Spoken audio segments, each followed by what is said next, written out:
मुझे छोटे छोटे तरुवर पुष्प बना देना, मुझे पंचवृक्ष बनना नहीं है। क्यों? यदि मैं पंचवृक्ष बना तो मुझे सभी ब्रजवासियों को छांव देना पड़ेगा। लेकिन मैं तो यह जानता हूँ कि यादुस्यजम स्वजनमार्य पथम च हित्वा भेजुर मुकुंद पदविं श्रुतिभ्यं ज्ञान। जब आपकी बंसी की तान सुने तो जब गोपियां चले तो ऐसा लगे जब मैं छोटा पौधा बनूंगा ना तो उनके पैर के धूल मेरे माथे में चलेगी, माथे में चले जाएगा। तब फिर क्या पता मुझे भी उस प्रेम रस में संचार हो जाएगा। इसलिए मैं प्रभु आप मुझे कुछ भी बना देना, छोटे से छोटे पौधा बना देना प्रभु, लेकिन आप मुझे वृंदावन में वास देना। आखिरी में उद्धव जी उन्हीं ब्रजवामाओं के चरण छूने लगे। वंदे नंद व्रजस्त्रीणाम् आदरेण भुभिक्षणतः यासाम हरे कथोद्गेतम् पुनाति भुवनत्रयम्। सभी गोपियां की ही प्रणाम करके उद्धव जी वापस 6 महीने के बाद मथुरा पहुंचे। जैसे ही मथुरा पहुंचे भगवान ने देखा कि आओ आओ आओ ज्ञानी जी महाराज आपका स्वागत है। आप ये बताइए 2 से 3 दिन करके आप चले गए थे, आप तो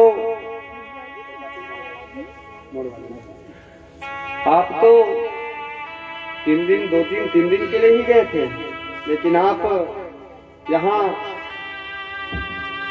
6 महीने लगा दिया। ऐसा आपने कौन सा प्रवचन किया?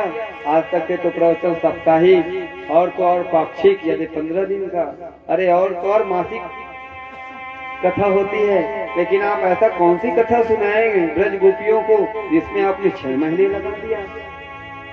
उद्धव जी ने यह बात सुनी तो कहे कि हे मधुसूदन, मैं आज जान गया कि तुम कितने निष्ठुर निर्दयी प्राणी हो। तुम 3 दिन कह के बरसों, 3 दिन कह के आज बरसों बिता दिए। उन ब्रजवामाओं का तो हाल तो देखिए। जब यह बात सुने तो भगवान तो प्रेम के रस में भर गए, उद्धव जी को गले लगाकर रो पड़े कि उद्धव जी मैं यही चाहता था कि मैं इसलिए ही आपको भेजा था कि भगवत रसिक रसिक की बातें रसिक बिना कोई समझ सके ना। मैं आपको इसीलिए भेजा था क्योंकि जब मुझे उन ब्रज गोपियों की याद आती है तो मैं यह किसी से भी नहीं कह सकता। लेकिन आज जब मुझे अरे मधुसूदन जब आप बोले तो उन्हीं ब्रज वालों का ही याद आ गया। आप जब मैं यहाँ रहता हूँ तो राजा धीराज रहता हूँ, इसलिए मैं आप लोगों से यह बात नहीं कर सकता। इसलिए तुम्हें मैं अपने अंतरंग मित्र बनने के लिए ही तुम्हें आज ब्रज भेजा था। उद्धव जी ज्ञान की कुटरिया लिए गए तो ब्रज में वृंदावन में, लेकिन प्रेम के रस के सामने, प्रेम रस के सामने ज्ञान का कुछ भी नहीं चला। ओ दो सो दो है चलो सुन गोपिन की गो, ज्ञान बजाए डुगडुगी और प्रेम बजाए। उद्धव तुम आकर के ये सुना रहे तुम किसका संदेश। ये सूरदास जी का पद है। भुला रहे क्यों मिथ्या कहकर प्रियतम कहाँ गए परदेश। देखे बिना मुझे पल भर भी कभी नहीं वे रह पाते, क्षण भर में व्याकुल हो जाते कैसे छोड़ चले जाते। वो देखो वो कैसे मृदु मुस्काते नंद किशोर, खड़े अपलक झांक रहे हैं वो झांक रहे हैं मेरी ओर। श्याम कन श्याम मन श्याम ही हमारो है, आठो याम सुधो हमें श्याम ही सो काम। उन सभी ब्रजबालाओं को, ब्रज गोपियों को सब हर श्यामलता में ही श्याम नजर आता है। इस प्रकार भगवान ने उद्धव जी के ज्ञानाभिमान तोड़ने के लिए ही ब्रज भेजे थे। जब उद्धव जी वापस आए तो एक दिन अक्रूर जी के घर में जाकर और एक दिन कुब्जा के घर को में जाकर उन दोनों के घर को पावन बनाया। इसी तरह दसम स्कंद के उत्तरार्ध में 49वें अध्याय से यहीं पर समाप्त होती है। 50वें पूर्वार्ध में 50वें अध्याय से प्रारंभ होता है, जिसमें वर्णन आता है कि मरा हुआ कंस, उसका ससुर जरासंध, उनकी अस्थि और प्राप्ति कंस की 2 पत्नियां रोते बिलखते गई कि महाराज हम तो अनाथ हो गए, वह द्वारिकाधीश श्री कृष्ण हमें अनाथ कर दिया, पति को मार दिया। जरासंध क्रोध में आके 17 बार हमला किए, आक्रमण किए, लेकिन बार बार भगवान उसे हरा कर छोड़ देते थे। 18वें बार के लिए हम हमला की तैयारी कर रहे थे। उधर से नारद जी ने सोचा कि आज इसको अब बताया ही जाएगा, तो उधर से काल यवन को ही दौड़ा दिए। काल यवन जब दौड़े आए, यवन आज के नहीं बहुत पुराने हैं, मलेच्छों के राजा काल यवन जब आए तो भगवान दौड़ते दौड़ते भगे, मथुरा से लेके सीधे आगरा तक मुचकुंद जी के गुफा में, जहाँ मुचकुंद जी ध्यान कर रहे थे। भगवान अपने पीताम्बर को ओढ़ाकर वहां से छुप गए। मुचकुंद जी को देखकर कालयवन बोला, अच्छा इतना दौड़ से तुम मुझे भगाते आया है, आज यहाँ पे आके तो ध्यान समाधि में बैठा है।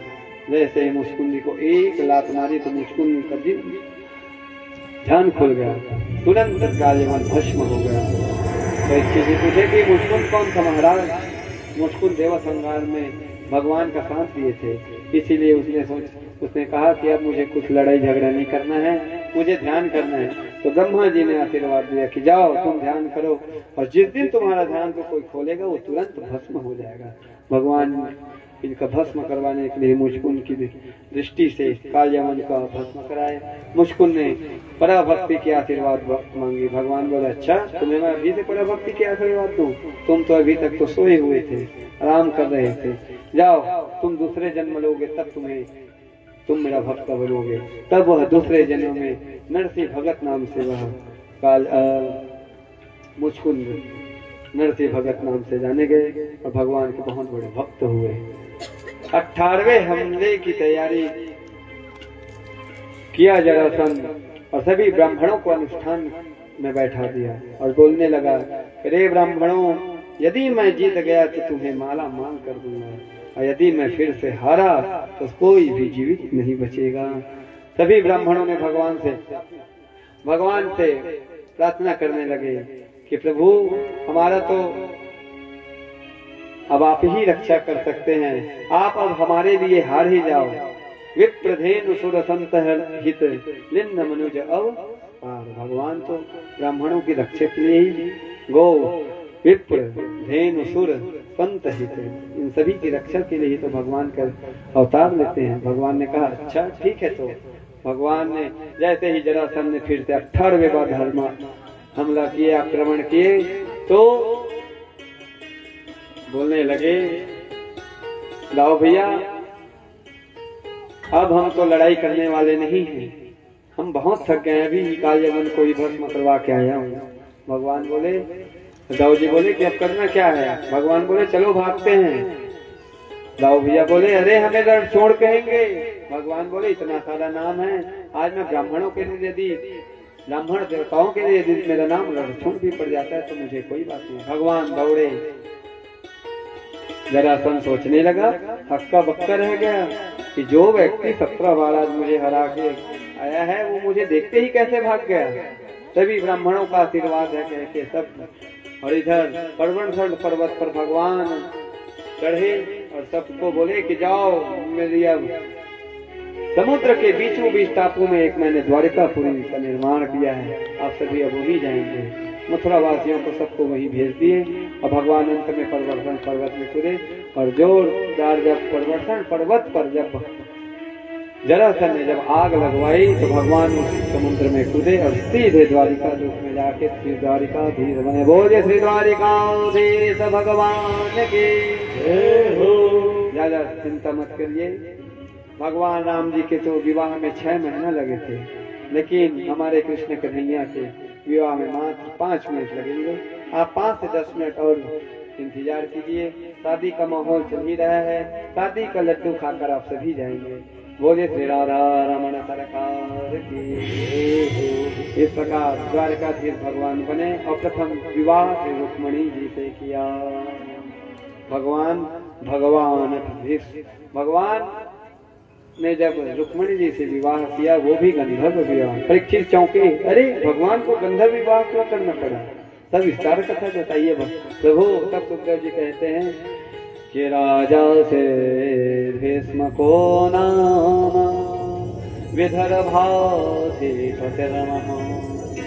कि विदर्भ देश के राजा भीष्म नंदिनी रुक्मणी जब सयानी हो गई तो एक 5 बहनों की 5 भाइयों की एक तो बहन, इकलौती बहन। 5 भाई कौन कौन से? रुक्मी, रुक्मिरथ, रुक्म बाहो, रुक्म केसी और रुक्म माली। उनकी इकलौती बहन रुक्मणी। भीष्मक जी राजा, विदर्भ देश के राजा भीष्मक जी ने प्रस्ताव रखा सभी बच्चों को बुलाकर कि चलो बेटा, अब हमारी बेटी रुक्मणी सयानी हो गई है, अब हम उनका विवाह करना चाहते हैं, तो क्यों ना मेरे हिसाब से आजकल हमारे द्वारकाधीश श्री कृष्णचंद्र जी से मैं विवाह करा दूं। सबसे बड़े बेटा रुक्मी उठकर बोला, अरे पिताजी, तुम बुढ़े हो गए हो, तुम्हें क्या हम अपने बहन का, इकलौती बहन का विवाह उस रण छोड़ से करेंगे? समझ गए भीष्मक जी राजा कि इनका तो बुद्धि बौरा गया है, इनको समझाना बेकार है। भगवान बोले, भीष्मक जी बोले कि जाओ, तुमको जो करना है करो, अब मैं तुम इस मामले में बात ही नहीं करूंगा। तुरंत उठे क्रोधित मन से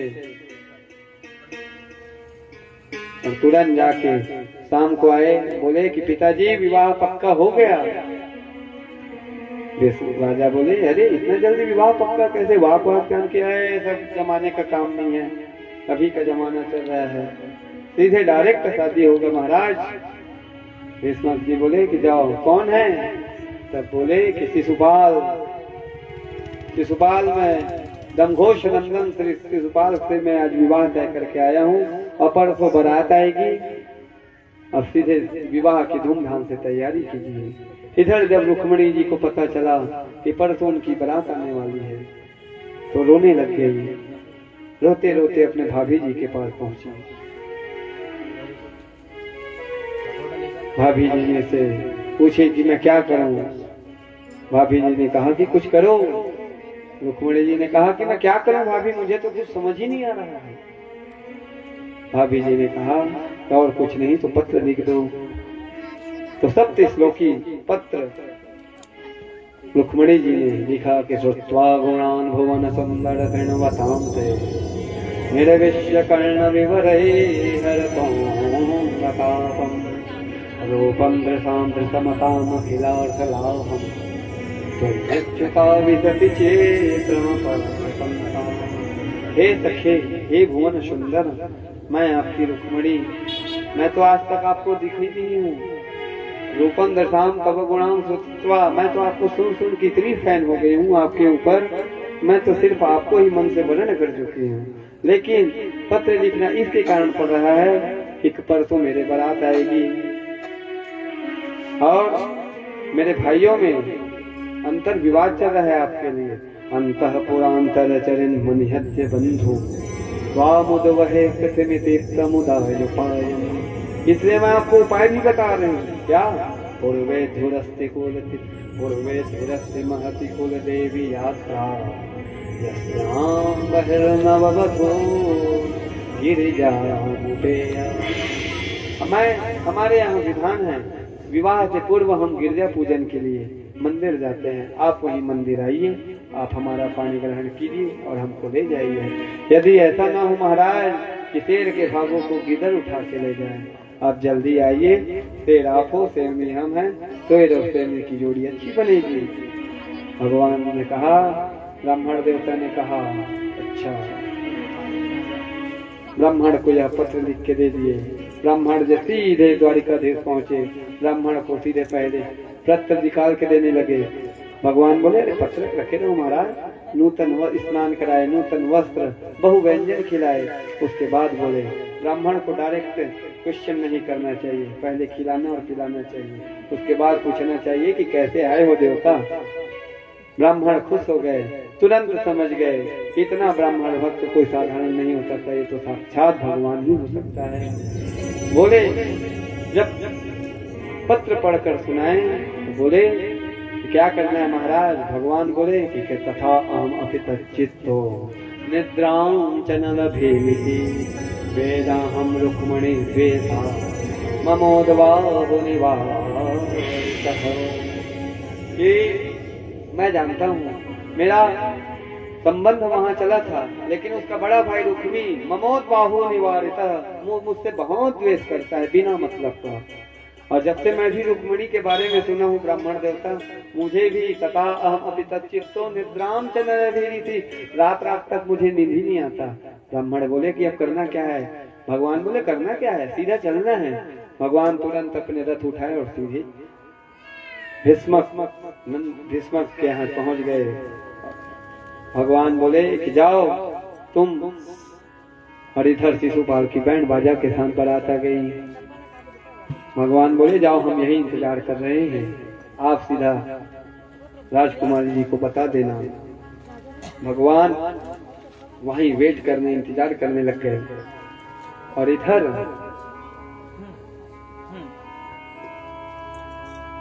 शिशुपाल बैंड बाजों के साथ बारात ले आया है। सभी सखी सहेली रुक्मिणी जी के छत द्वार से देख रहे हैं कि दुल्हा गया, दुल्हा गया। और रुक्मिणी जी इधर सभी भगवान देवी देवताओं को मना रही है।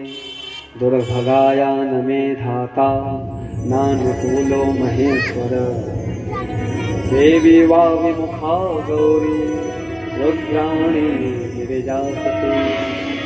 हे गिरजा मैया, हे महादेव, मैंने आप तक जितने आपके नाम से जप अनुष्ठान अभिषेक किया है, इन सारे सभी का सबका फल मुझे आज ही चाहिए। और इतने में ही हमारे ब्राह्मण देवता पहुंच गए। ब्राह्मण देवता को प्रणाम किए रुक्मिणी जी और कहा कि क्या हुआ। ब्राह्मण देवता बोले कि कुछ नहीं हुआ। रुक्मिणी जी बोले अरे गए क्यों थे, क्या किए। ब्राह्मण देवता बोले अरे जिसको आप पत्र देने गए थे मैं सीधा उन्हीं को उठा के लाया। तुरंत रुक्मिणी जी उनको अनेक सारा धन लुटाई, धन को समर्पण करके प्रणाम किए और विदा किए। और वो ब्राह्मण कौन था, बोहरा ब्राह्मण जिसे कहा जाता है। आज हम तो भी ब्राह्मण हैं, लेकिन बोहरा ब्राह्मण के पास कभी जाके देखना, इतने पैसे वाले इतने धनवान होते हैं कि शायद मारवाड़ी भी उनसे फैल होता है। वो होते हैं बोहरा ब्राह्मण। जहाँ भी बोहरा ब्राह्मण जी को देख लो कम से कम 200 से 300 एकड़ जमीन उनका रह गई, वो बोहरा ब्राह्मण होते हैं। रुक्मिणी जी उन्हीं को ही अपना धन अन्न और वस्त्र देके उनको विदा किए और इधर गिरजा पूजन के लिए पहुंचे। और इधर गिरजा पूजन के लिए जब पहुंचे तो इधर शिशुपाल को पता चल गया कि श्री कृष्ण भी आया है। शिशुपाल तो हैरान हो गया, अरे इसे कौन बुला दिया।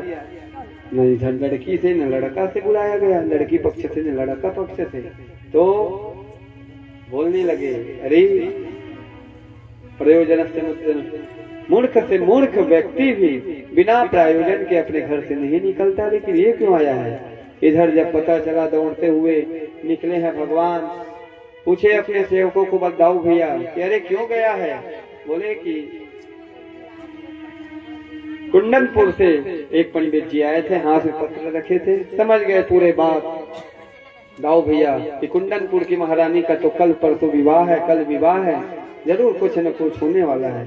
तुरंत पूरे रक्षो नारायणी सेना लेके पीछे से दाऊ भैया चल पड़े।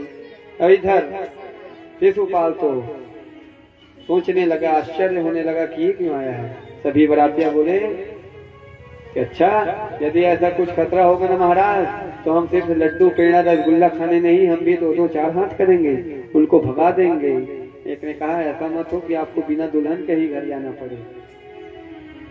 शिशुपाल तो आश्चर्य रहा। शिशुपाल ने आदेश दिया कि जाओ रुक्मिणी के इर्द गिर्द घूमते रहो, उनकी रक्षा करो। रुक्मिणी जी सीधे गिरजा द्वार में पहुंची। कन्या पूजन के गिरजा पूजन के लिए जब मंदिर पहुंची, सबको पता चला कि रुक्मिणी जी मंदिर गई हैं, तो सारे सैनिक शिशुपाल के मंदिर को घेर लिए और मंदिर में पूजा करने लगी कि हे मैया, मुझे आप आशीर्वाद दीजिए। नमस्ते त्वाम्बिके भीक्षणं स्वसंतानयुतां शिवां भूयात् पतिर्मे भगवान् कृष्ण सदनुमोदता। यह श्लोक भागवत का बहुत ही सिद्ध श्लोक है। जिन किसी लड़की का बहनों का शादी नहीं हो रहा है, यदि मन से भगवान श्री कृष्ण जी के सामने में अकेले रहे, श्री कृष्ण ऐसे फोटो के सामने में इस मंत्र का जप विधिवत नित्य प्रतिदिन 21 बार या 11 बार वह जाप करेगी, तो उनका विवाह बहुत जल्दी होगा और भगवान श्री कृष्ण चंद्र जी जैसे उनको पति में वर्ण करेंगे। यह सिद्ध श्लोक है। नमस्ते त्वाम्बिके भीक्षणं स्वसंतानयुतां शिवां भूयात् पतिर्मे भगवान् कृष्णास्तदनुमोदता। हे मातेश्वरी, मैं आपसे यही चाहती हूँ कि आप कि हर जन्म में मुझे कृष्ण जी नंदनंदन ही मुझे पति के रूप में मिले। यह पूजा करने के बाद जब निकली रुक्मिणी जी, जब देखी तो वहाँ तो बोले थे कि यहाँ गिरजा पूजन में तो कोई नहीं होगा। सारे सैनिक उनको घेर के बैठे, पूरे मंदिर को घेर के खड़े हुए थे। यह जब दृश्य जब रुक्मिणी जी ने देखा तो आश्चर्यचकित रह गई।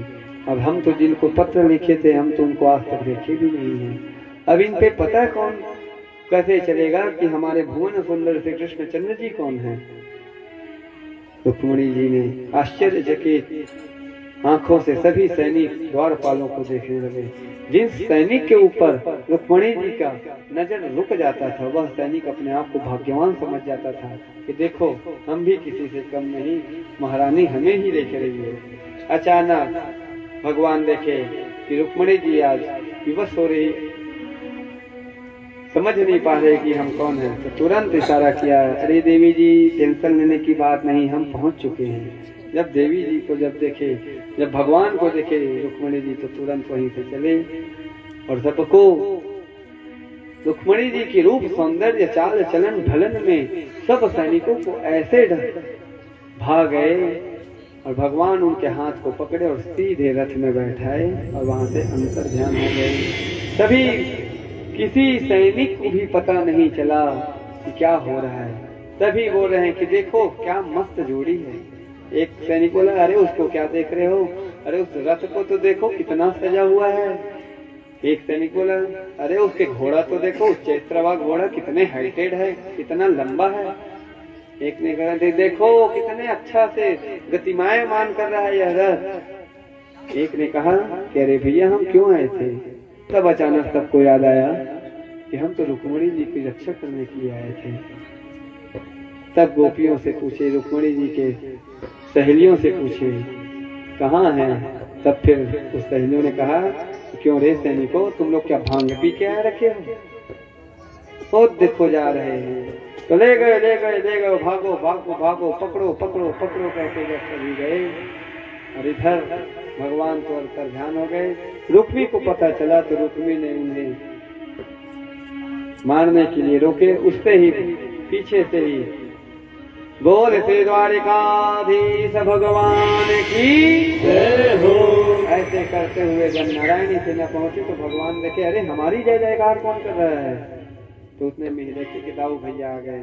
सभी सैनिकों को दाऊ भैया हल मूसल से मार दिए और उधर रुक्मी था, रुक्मी के साथ बहुत लड़ाई हुआ। रुक्मी का अंततोगत का वध संहार करने के लिए जब तलवार निकाले भगवान, तो रुक्मी बोली, ये मेरा भाई है, अब आपका भी साला हो गया, 1.5 साला हो गया भैया, संबंध हो गया, अब इसे आप मत मारिए। भगवान बोले, अरे तुम्हारा भाई है तो हमारा भी तो साला है, आप टेंशन क्यों लेते हो। तो अपने साले का भगवान ने विद्रोह कर दिए, अर्थात 5 चोटी रखे और उतने भी तो वो तो वहीं पे रुक्मी बसा और भगवान वहां से अंतर ध्यान हो गए। बोले श्री वृंदावन बिहारी लाल की जय हो। आइए कथा के विश्राम हम यहीं पे करते हैं। हमारे राधा कृष्ण जी को लाइए, सॉरी क्षमा चाहते हैं, श्री रुक्मिणी मैया एवं भगवान श्री कृष्णचंद्र जी को हम लाएं और विवाह संपन्न कराइए और फूलों की वर्षा से भगवान श्री कृष्णचंद्र जी का स्वागत करेंगे। फूलों में सज रहे श्री वृंदावन बिहारी और साथ सज रही वृषभानु की दुलारी। फूलों में सज रहे